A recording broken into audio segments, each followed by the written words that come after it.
সম্পর্কে আছে হারাম কাজ করে বেড়াচ্ছে। অনেকে আছে দেখবেন আপনাদের সমাজে লটারি কাটে, নাকি লটারি নাই এদেশে? লটারির সময় এরকম করে লটারির দোকানে যায়, মুসলমান ঘরের সন্তান লটারিটা তোলে, বিসমিল্লাহ আল্লাহ বাদায় দিস, এরকম আছে না নাই? একটু জোরে বলেন, আছে না নাই? আল্লাহ রসুল বলেছেন, কেউ যদি বিসমিল্লাহ বলে হারাম কোনো কাজ শুরু করে সঙ্গে সঙ্গে সে বেঈমান হয়ে যায়। জোরে কর নাউজুবিল্লাহ। ওই অবস্থায় সে যদি মৃত্যুবরণ করে, আমার নবীজি বলেন বেঈমান হয়ে মারা যাবে, আর তার রাস্তা জান্নাতের দিকে বন্ধ হয়ে যাবে, সরাসরি সে চলে যাবে জাহান্নামে। জোরে বলেন নাউজুবিল্লাহ। ভাইরাল আছে যেখানে বর্তমান যুবকরা সেখানে ভাইরাল। কে আমাদের ভাইরাল হচ্ছে চোর সিদ্দিক, চুরি করে খাইছে ধরা, কয় তোর নাম কি? কয় সিদ্দিক। বাড়ি কই? কয় কুপতলা। ভুল হয়েছে মাফ করে দেন। কয়েকদিন পরে দেখলাম বড় বড় অনুষ্ঠানের প্রধান অতিথি হচ্ছে। কথা বলেন ঠিক কি না? আল্লাহ রসুল বলেছেন, যখন অযোগ্য মানুষগুলো যোগ্যতার আসনগুলো গ্রহণ করবে, বুঝে নেবে কিয়ামতের আর বেশি দিন বাকি নাই, কিয়ামতের দিন গণনা শুরু করে দাও। বর্তমান আমার তো মনে বলে কিয়ামতের জন্য দিন গণনা করা শুরু হয়ে গেছে। কথা বলেন ঠিক কি না? আমার ভাইয়েরা, আল্লাহ পাকের কাছে তৌফিক কামনা করছি, আল্লাহ যেন আমাদের কোরআনের ইজ্জতে ইসলামের সঠিক বুঝটা দান করে, পড়ে না আমিন। আমার ভাইয়েরা, গভীর মনোযোগ বাড়িয়ে দেন। আল্লাহ রাব্বুল আলামিন বলেন, বান্দা কেবলমাত্র শুধু যদি তাকওয়াবান হতে পারো, আমি আল্লাহ রাব্বুল আলামিন 10টা পুরস্কার দেব। জোরে বলেন সুবহানাল্লাহ। 1 নম্বর পুরস্কার, আমি আল্লাহ তোকে ভালোবাসবো। 2 নম্বর পুরস্কার হলো, আমি আল্লাহ মুত্তাকি বান্দার সঙ্গী হয়ে যাব। জোরে কোন সুবহানাল্লাহ। ওয়া'লামু আন্নাল্লাহা মা'আল মুত্তাকিন।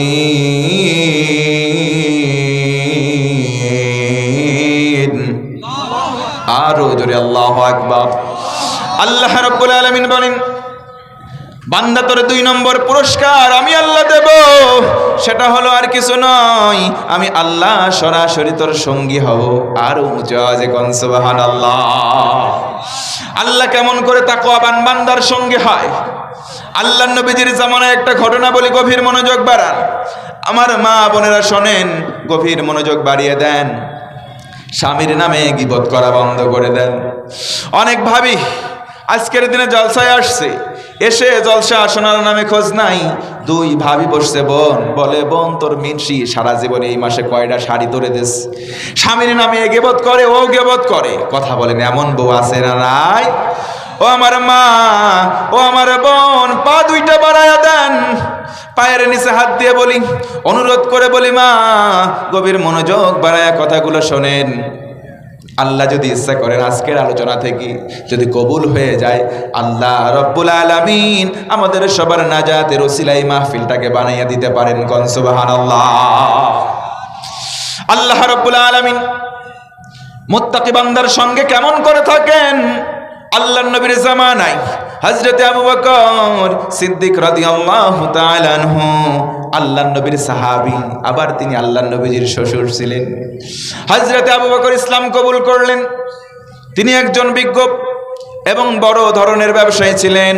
তার সমুদয় সম্পদ ইসলাম কবুল করার পর আল্লাহর রাসূলের কদম মোবারক ইসলামের জন্য সব দান করে দিলেন। জোরে কোন সুবহানাল্লাহ।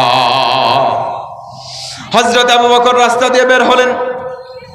বাড়ির সামনে একদিন একটা ইহুদি দাঁড়ানো, ডেকে বলে, ও মুহাম্মাদের সেই সাহাবী আবু বকর, শোন রে, শোন, তুই হলি ফকির। আনতা ফকির আবু বকর। ও আবু বকর, তুই হলি ফকির। আবু বকর কিছু বলেন, আবু বকর মুস্কি হাসি দেয়। জোরে কোন সুবহানাল্লাহ। আরো জোরে আল্লাহু আকবার। মুসলমানের খাসলত, মুত্তাকির খাসলত কেমন? রহমানের বান্দাগুলো কেমন হবে?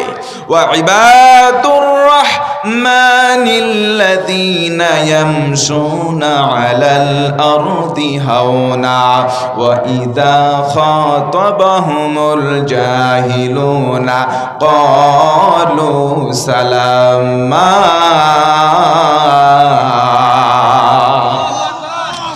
আল্লাহ রাব্বুল আলামিন বলেন, আমি আল্লাহর নাম রহিম এবং রহমান। রহমান নামের ওসিলায় আমি আল্লাহ দয়া করব এই সমস্ত বান্দাদের, যে এই সমস্ত বান্দাগুলো জমিনে চলাচল করার সময় নম্র আর ভদ্রতা দেখায়। আজকে নম্রতা আর ভদ্রতা আমরা দেখাই না। অনেক মুসলমান ঘরের সন্তান আছে, বাইক যখন হাতে পাই গিয়ার ভুম ভুম করে আর রাস্তা দিয়ে বেপরোয়া যায়। কথা বলেন আছে না নাই?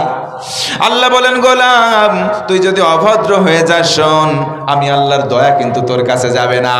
আমি আল্লাহ রব্বুল আলামিন তোরে যদি দয়া না দেই তাহলে আমার গজব যাওয়ার সম্ভাবনা থেকে যায়। কথা বলেন ঠিক কি না? এজন্য নম্র বিনম্র আচরণ দেখাতে হবে। যখন কোনো বেঈমান, যখন কোনো মূর্খ তোমার সামনে আসবে, আল্লাহ রব্বুল আলামিন বলেন, গোলাম তুই পাল্টা গালি দিবি না, তুই তারে সালাম দিয়ে সেখান থেকে চলে যাবি। কোন সুবহানাল্লাহ। হযরত আবু বকর রাগ করেন নাই, মুস্কি হাসি দিলেন, সেখান থেকে কর্মস্থলে চলে গেলেন, কিচ্ছু বললেন না। এবার দ্বিতীয় দিন আসলো, আবার ইহুদি বাড়ির সামনে দাঁড়ানো, ডেকে বলে, আবু বকর তুই হলি ফকির। আবু বকর মুস্কি হাসে, কন্যা সুবহানাল্লাহ। 3 নম্বর দিনে একই কথা। এবার চতুর্থ দিন যখন চলে আসলো, ডেকে বলে, আবু বকর তুই যেমন ফকির, তোর বাপ ফকির, তোর দাদাও ফকির, তোর 14 বংশ ফকির। ও আবু বকর শোন, তুই যে আল্লাহর ইবাদত করিস সেই আল্লাহ হলো ফকির। বলেন নাউজুবিল্লাহ। হযরত আবু বকর আর চুপ থাকেন নাই, হাতটা উঁচু করেছেন, বাম হাত দিয়ে কলার চেপে ধরেছেন, ডান হাত উঁচু করে একটা চড় মেরেছেন, জায়গায় ইহুদি অজ্ঞান। কন্না আল্লাহু আকবার। আমরা মুসলমান, আপনারাও ইমানদার মুসলমান, আমরা সবাই। কেউ যদি আমাদেরকে গালি দেয় কিছু বলবো না, কেউ যদি আমার বাপরে গালি দেয় কিছুই বলবো না, কেউ যদি আমার দাদা পরদাদা 14 বংশরে গালি দেয় আমরা কিছু বলবো না। কিন্তু শুনে রাখো সবাই, কেউ যদি আমার আল্লাহ রসুল আর কোরআনকে গালি দেয় আমরা কিন্তু সহ্য করব না। কথা বলেন ঠিক কিনা? কারণ আল্লাহ রসুল আর কোরআন আমাদের অন্তরের মধ্যে আছে। আমরা হয়তো গোনার এমন একটা সাগরের মধ্যে হাবুডুবু খাই, কিন্তু আমার আল্লাহকে কেউ যদি আমার সামনে গালি দেয়, মুসলমান হয়ে থাকলে সহ্য হবে না। কথা বলেন ঠিক কি না? আমার আল্লাহরে গালি দিয়েছে, আবু বকর সহ্য করেন নাই, একটা চর মেরেছে, জায়গায় ইহুদি অজ্ঞান। হযরত আবু বকর সেখান থেকে চলে গেলেন।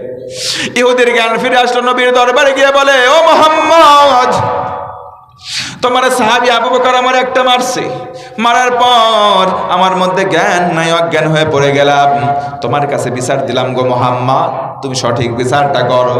আল্লাহর নবী বিশ্ব নবী ডেকে বলে, ও আমার ভাই ইহুদি, আবু বকর তোমারে মারতে পারে নাই। যদি তোমারে কোনো সাহাবী মেরে থাকে তার নাম আবু বকর নাই, তার নাম হলো মার। জোরে কোন আল্লাহু আকবার। আরো জোরে বলেন আল্লাহু আকবার। ও ভাইরা বলেন, তোমার সাহাবী হিসেবে নরম সাহাবী নাকি গরম সাহাবী? হযরত ওমর নরম না গরম? হযরত ওমর কেমন গরম? হযরত ওমর যখন কোন রাস্তা দিয়ে যায়, আমার নবীজি বলেন শয়তান কম পক্ষে 40 দিন ওই রাস্তা দিয়ে তার আশেপাশে ভিড়তে পারে না। জোরে কোন আল্লাহু আকবার।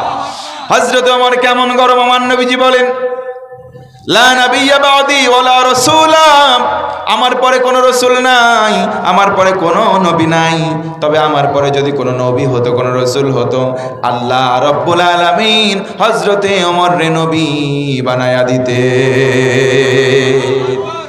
হযরত ওমর কেমন সাহসী ছিলেন, একটা ঘটনা বলি, আমার দিকে তাকান। হযরত ওমর ফারুক যেদিন ইসলাম কবুল করলেন, নবীজিকে প্রশ্ন করলেন, ইয়া রাসূলুল্লাহ বলেন তো আল্লাহর দাওয়াত দেন আল্লাহ সত্য নাকি? নবীজি বললেন কোনো সন্দেহ নাই। ও নবী বলেন তো আপনি সত্য নবী নাকি? এই ব্যাপারেও কোনো সন্দেহ নাই। ইয়া রাসূলুল্লাহ বলেন তো কোরআন সত্য কোরআন নাকি? আল্লাহ রাসূল বললেন এটাও কোনো সন্দেহ নাই।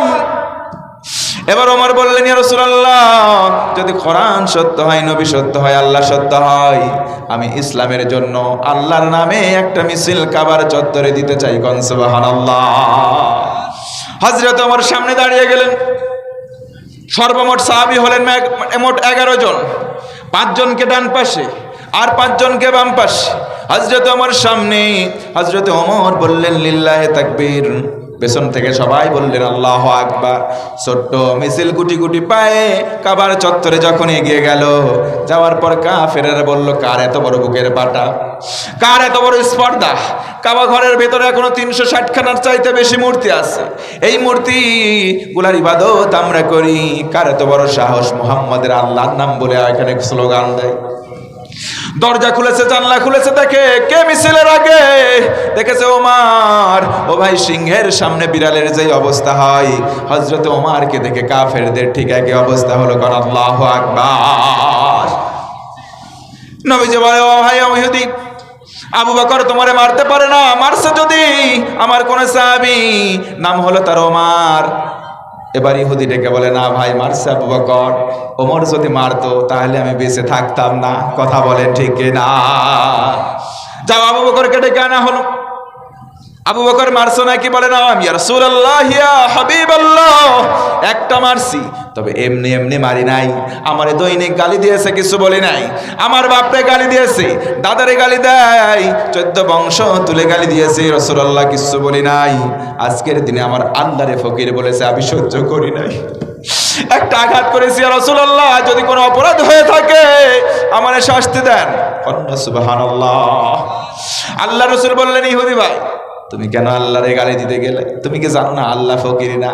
ওয়া আনতুমুল ফুকারাউ ইলাল্লাহ।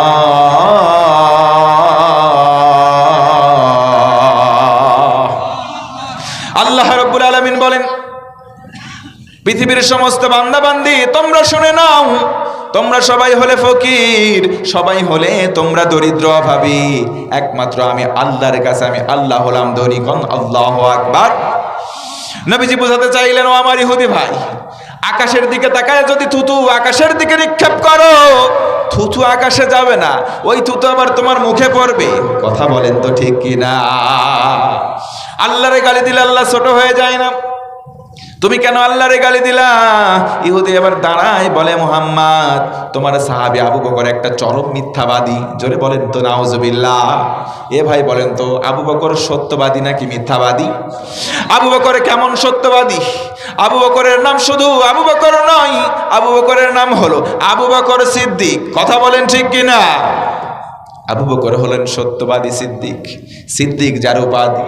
হযরতে আবু বকর এখন বললেন, ইয়া রাসূলুল্লাহ, মিথ্যা কথা বলেছে। আল্লাহ রাসূল বলেন, তুমি একটা মারছো, এটা প্রমাণ হয়ে গেছে, কিন্তু তুমি যে মারছো যেই কারণে, ওই কারণ তো স্বীকার করে নাই। আবু বকর, তোমার জন্য আমি আর কিছু করতে পারবো না, তবে একটা সুযোগ আছে। তুমি যদি শাস্তি পাওয়া থেকে নিজেকে হেফাজত করতে চাও, তোমার পক্ষে একটা সাক্ষী নিয়ে আসো। আবু বকর আবু বকর ডেকে বলেন, ইয়া রাসূলুল্লাহ, আমার কোনো সাক্ষী নেই, আমার পাশেও কেউ ছিল না, দূরেও কেউ দেখে নাই। ইয়া রাসূলুল্লাহ, যদি দেখেই থাকে, একজন দেখছে, তিনি হলেন আমার রব। জোরে কোন সুবহানাল্লাহ, আরো জোরে আল্লাহু আকবার। আল্লাহ রাসূল বললেন, কোরআন হাতে নিয়েছে, কোরআনের বিচার হবে। সাক্ষী যদি না আনতে পারো আবু বকর, সাবধান হয়ে যাও। সাক্ষী যদি না আনতে পারো, একটা চর খাওয়ার জন্য প্রস্তুত হও। নবীজি আবার ইহুদিকে দাঁড় করালেন, আবার সোজাসুজি হযরতে আবু বকরকে দাঁড়িয়ে থাকতে বললেন। ইহুদিকে অর্ডার করা হলো, একটা চর তুমি আবু বকররে মারবা, তোমার যেই গালে মারছে তুমি সেই গালে মারবা। ইসলাম কোরআনের বিধান দেখেন, কোনো ইহুদি দেখে নাই, বেধর্মী দেখে নাই। কোরআনের বিচার যদি হয়, সবার জন্য সমান হবে। কথা বলেন ঠিক কিনা? ইহুদি এক ধাপ দুই ধাপ করে আগায়, চর মারবে হযরতে আবু বকরের চলে। হযরতে আবু বকর চক্ষুটা বন্ধ করেছে, চোখ দিয়ে পানি পড়েছে, চোখটা বন্ধ করে মাথা নিচু করেছে।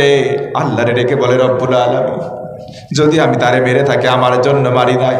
ও আল্লাহ, আমি আবু বকরের জন্য আমি ইহুদিরে মারি নাই।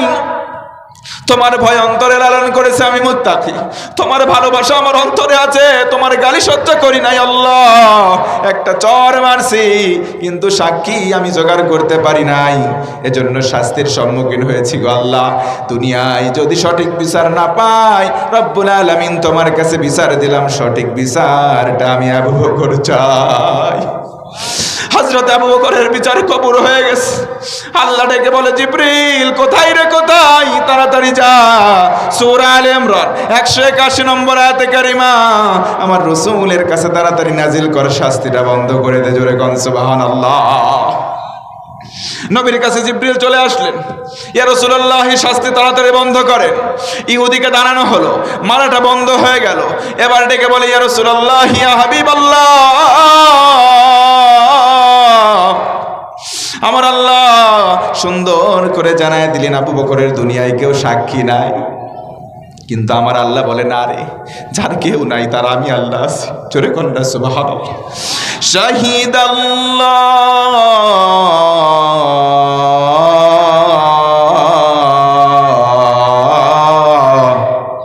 জোরে বলেন আল্লাহু আকবার। আল্লাহ রাব্বুল আলামিন বলেন, আবু বকরের দুনিয়ায় কোনো মানুষ সাক্ষী নাই, কিন্তু আমি আল্লাহ আসমান থেকে আবু বকরের পক্ষে সাক্ষী হয়ে গেলাম। ও নবীজি, ও আমার হাবিব, তাড়াতাড়ি শাস্তি বন্ধ করে দাও। ইহুদিরে বলো, ইহুদি তুই আল্লাহরে ফকির বলে গালি দিয়েছিস, কোন আল্লাহু আকবার। ইহুদির মনের মধ্যে খটকাটা খুলে গেল। হাই রে, কেমন রব, কেমন আল্লাহ, যে আল্লাহর মহাব্বতে আমারে মারছে সেই আল্লাহ ভুলে নাই। ও মুহাম্মদ, তাড়াতাড়ি হাতটা বাড়ায় দাও, আর বেধর্মী থাকবো না, এই মুহূর্তে কালেমা পড়ে মুসলমান হতে চাই।